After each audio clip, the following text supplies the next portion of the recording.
Mr. President, I rise today, like many of my colleagues, to express frustration and outrage that we are once again considering leaving town without helping the people of Flint, Michigan, without helping people in other communities afflicted by lead poisoning across our nation. It is the height of irresponsibility, and it is neglecting our duty as representatives of the American people. It has now been over a year since doctors first reported the high levels of lead in children's blood caused by Flint's water supply, and 9 months since health officials reported an increase in the cases of Legionnaire's disease connected to the city of Flint changing its source of water. But still, the 100,000 residents of Flint are unable to drink the city's water, so they're still tied to bottled water for use after use.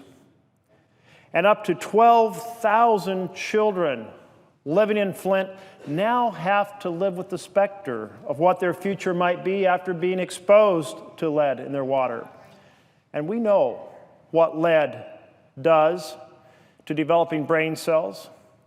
It leads to lower IQ scores, poor performance in school, inattention and impulsive behavior, as well as aggression and hyperactivity.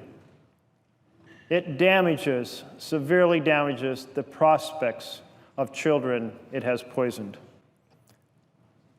This is a story, a tragedy, an outrage, and yet here we are more than a year without action. What have we done in this last year to help the families of Flint? Well, we've heard speech after speech here in this chamber. We've held hearings in which my colleagues have questioned Michigan officials about what happened and what needs to be done. There have been press conferences. There have been op-eds. There have been media interviews discussing the need to take action. But here we are, without action, without a bill headed to the president's desk. And some here may say, well, we passed the Water Resources Development Act, which did include some funding to assist the citizens of Flint. But we all know that the House hasn't passed their bill, their Water Resources Development Act bill. We all know that if they did pass their bill today, it doesn't have support for the citizens of Flint. We all know that a conference committee is far into the future since the House hasn't acted. So therefore, a solution is not nearby.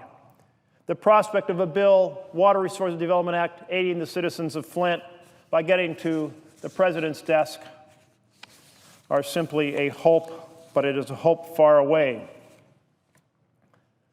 But we have a better vehicle right here, right now, the continuing resolution, to make sure the people of Flint get the help they need. It is the bird in the hand, not the bird in the bush. At this moment, the continuing resolution before us, however, does not contain a single cent for Flint or for other communities affected by lead poisoning.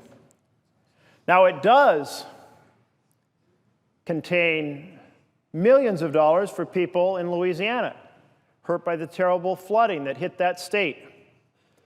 And it's certainly the right thing to do to assist the citizens in Louisiana. Thousands of families lost their homes. They lost their belongings, everything they owned. 60,000 homes damaged by the flood. The Coast Guard, National Guard, and local first responders rescued more than 30,000 residents, and more than 7,000 in the immediate aftermath were living in shelters.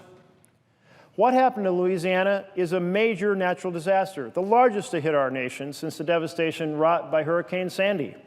And we need to act. But we also need to act on Flint and to act on the other cities affected by lead poisoning. Louisiana needs our help, and Flint needs our help. When disaster strikes, we should not weigh our response by whether a community's representatives here in Congress are Democrats or Republicans. Disaster knows no party. When disaster strikes, we should not pay more attention to helping the rich and influential rather than assisting the poor. When disaster strikes, geography should not determine one's worthiness to receive assistance. And when disaster strikes, race should play no part in our response. But when it comes to the failure to act on Flint, I believe that we in this chamber should reflect on the role race has played.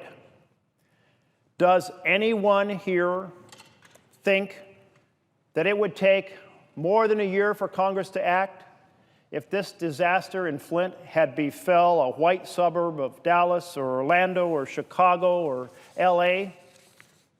Or if it was the upper middle class white kids of lawyers and doctors and corporate executives who had been poisoned by lead?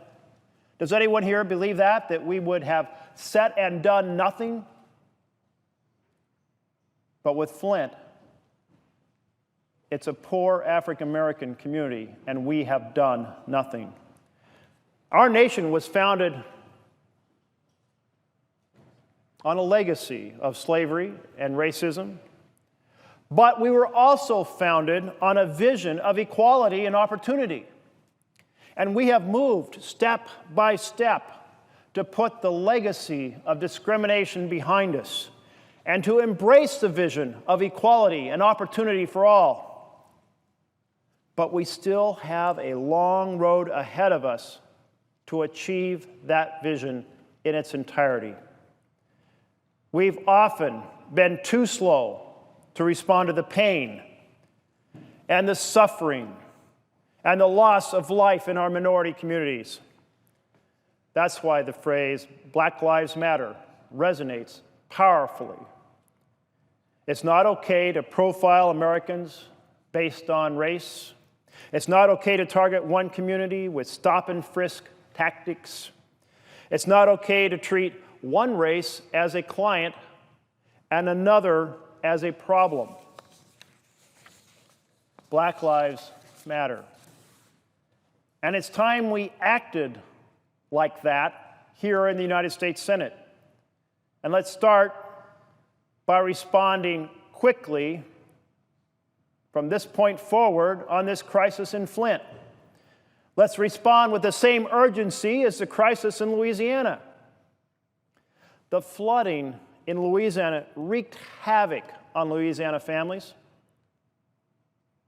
But we all know that the poisoned water in Flint, Michigan wreaked havoc on the families there.